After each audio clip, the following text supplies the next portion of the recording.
Hola, estimados y estimadas alumnas y alumnos de séptimo año básico. Aquí estamos en la novena versión de estas cápsulas educativas. Ya tenemos clarito para qué son, cómo hay que hacerlas, cuál es la dinámica. Así que todo claro. Eh, Así que el día de hoy en esta actividad que les traigo vamos a enfocarnos un poco más en la civilización romana y les voy a contar un poco de qué se trata. Voy a hacer una breve introducción, ¿cierto? Para que ustedes se contextualicen, para después plantearle la actividad que está aquí en el texto de estudio. No vamos a trabajar ni con Word ni informes, les voy a dar un poquito de descanso con eso por esta vez. Así que nada, vamos a comenzar. Dicho esto, démosle nomás. Bueno, el tema específico del día de hoy es la República Romana, ¿ya? Y cuando hablamos de República Romana tenemos que hacer mención a los tres periodos políticos de la historia de la civilización romana, ya que en sus inicios fue una monarquía, república e imperio. Esas fueron las tres etapas políticas de Roma. Y hoy día nos vamos a enfocar en la república, ¿ya? Eh, por lo cual vamos a trabajar en la página 92 y 93. Y aquí tenemos una definición de república que dice: república, forma de gobierno, ¿cierto? Basado en la presencia de varias instituciones del Estado, ¿cierto? La separación de los poderes públicos y la existencia de mecanismos de control del poder político. Su nombre deriva del latín res publica, que significa cosa pública. ¿Ya? Entonces vamos a entender que la república es un sistema de gobierno, ¿cierto? Donde se consideran elementos de carácter más democráticos, más participativos y principalmente donde se limitan a través de las instituciones del Estado el poder de las autoridades políticas, ya que en este contexto también nacen las primeras leyes que van a regular un poco el funcionamiento de la sociedad y del Estado. Ya en este contexto podemos decir de que en este periodo se crean el primer cuerpo o el primer instrumento legal, que son las 12 tablas, ya donde se pasa de un control que ejercían las autoridades políticas a través de la oralidad, ya de las decisiones que se tomaban en la asamblea en base quizá a criterios en común entre quienes tenían un pensamiento o ideales compartidos. A partir de la intromisión de las 12 tablas, ya no va a ser, las decisiones políticas no van a pasar tanto por esta tradición oral de discusión, sino que van a estar escritas en estas 12 tablas. Y esto viene a ser un precedente muy importante para la historia de la política universal, ya que estas van a ser las bases para los próximos cuerpos e instrumentos legales que incluso vamos a heredar hasta el día de hoy en constituciones. ¿Ya? Bueno, pero cuando hablamos de la república, también tenemos que decir de que parte a partir del año 509 a.C., cuando es expulsado el último rey de Roma, y vemos que aquí hay una fuerte presencia de elementos sociales. ¿Por qué? Ya que la República Romana estaba fuertemente dividida por patricios y plebeyos.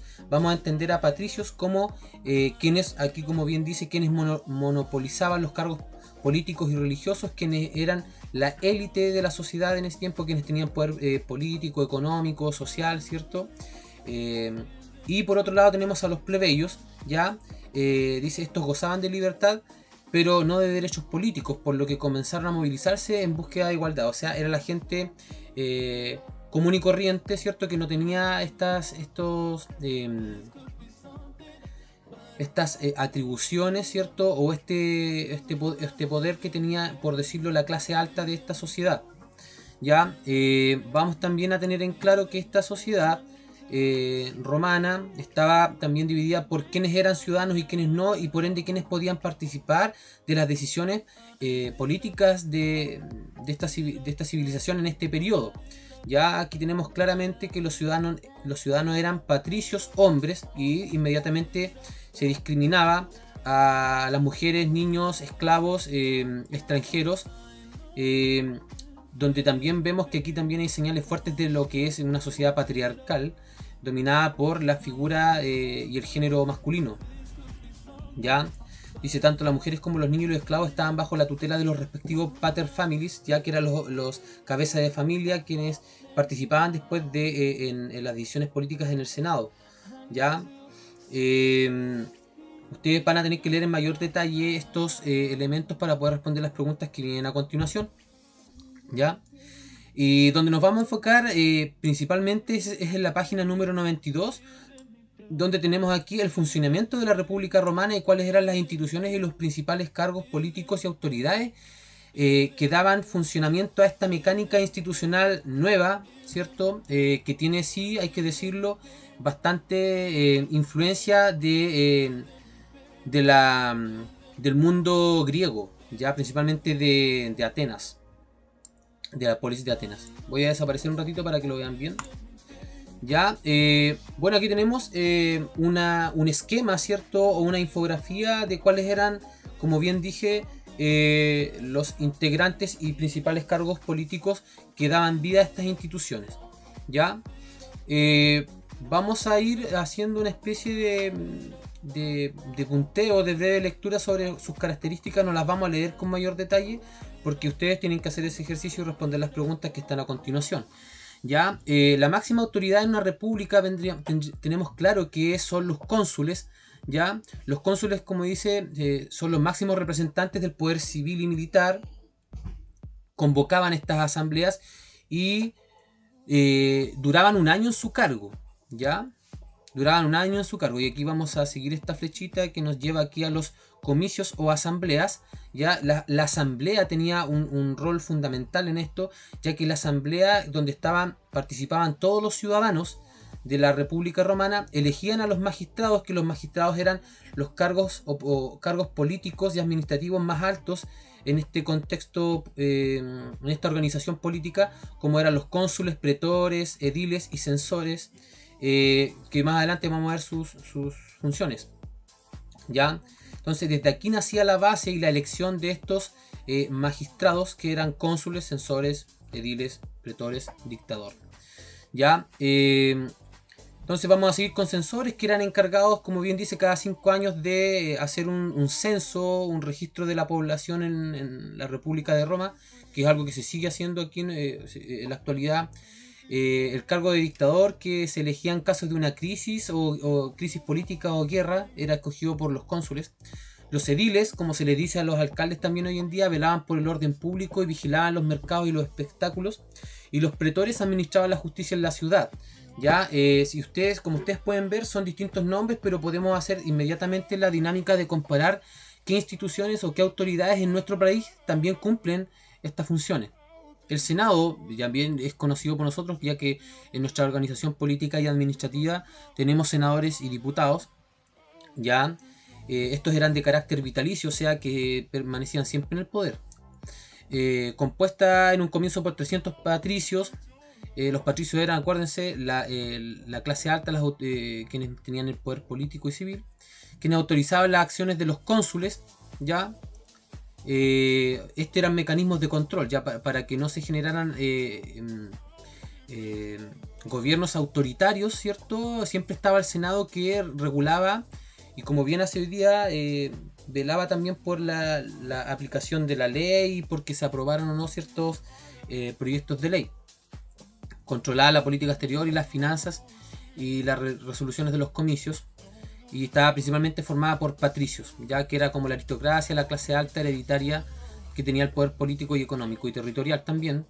Y por otro lado tenemos a los plebeyos, que después de varias luchas sociales lograron llegar a participar también de estos comicios o asambleas a través de tribunos de la plebe que representaban y defendían los derechos de los plebeyos.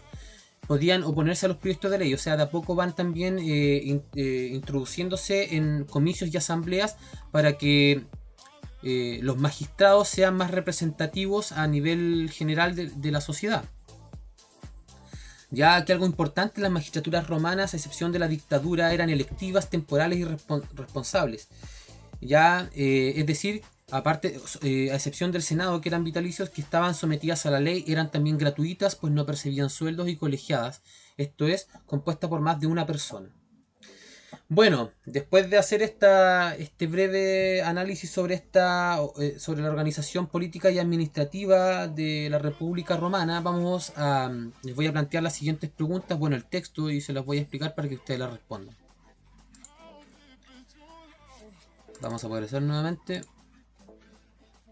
Perfecto, ya, entonces, y se responde a partir de la información de estas páginas. 1. Explica las características de la República Romana, y esto es principalmente, van a tener que la información en la página 92, ya que no se refiere solamente al funcionamiento político, sino quizás a elementos también de carácter social. 2. ¿Qué elementos de la organización política romana apuntaban a limitar el ejercicio del poder de los magistrados? ¿Ya? ¿Qué importancia le atribuye a esta limitación? Es importante que se regulen los poderes y atribuciones de quienes ejercen y representan el poder de la mayoría. ¿Ya? Enfócate en eso, es súper importante. 3. De los principios republicanos de la antigua Roma, ¿cuáles dirías que están presentes en el sistema político chileno actual? ¿Ya? Aquí hay varios elementos de la República Romana, ya que Chile también es una república porque tiene características democráticas. ¿Ya? De los que están aquí, ustedes ven presente estos, quizás algunos con otros nombres, o representados por algunas instituciones, están presentes en nuestra organización política y administrativa de nuestro país. Sería importante que hagas una comparación. Por ejemplo, ediles, o dos puntos, de esta forma. República de Roma, una columna, ¿cierto? Y al ladito, República de Chile. Y por ejemplo, ediles en República Romana y en República de Chile, alcaldes. ¿Ya? Y ahí colocas también cuál es la definición o el funcionamiento en común. ¿Ya? Es una idea. Así que es importante entonces que ¿cuáles dirían que están presentes en el sistema político chileno actual de los que acabo de mencionar? Y por último, 4. Describe la sociedad romana y compárala con la sociedad de la que eres parte. Cuando hablamos de sociedad tenemos que aquí principalmente enfocarnos en quiénes eran ciudadanos y quiénes no. Es así como era en Roma. Y también enfocarte mucho en quiénes eran patricios y los plebeyos, y a partir de esa información generar ciertas comparaciones con dos cosas: similitudes y diferencias. ¿Cuáles son las similitudes, las cosas en común que hay entre la sociedad de la República Romana y la actual, y las diferencias que tú puedes ver claramente? Y también te doy un punto que te enfoques en la sociedad patriarcal. ¿Ya? Si eso está presente aún o no, con qué características, qué presencia, qué ejemplos me puedes dar con respecto a esto. Y eso, estimados, espero que la información haya quedado clara, que cualquier duda ustedes saben cómo comunicarme y cómo enviarme también la evidencia de su actividad. Eso, chiquillos, un abrazo grande, cuídense, que estén bien, y nos vemos en la 10ª versión de las cápsulas educativas. Adiós. Me voy.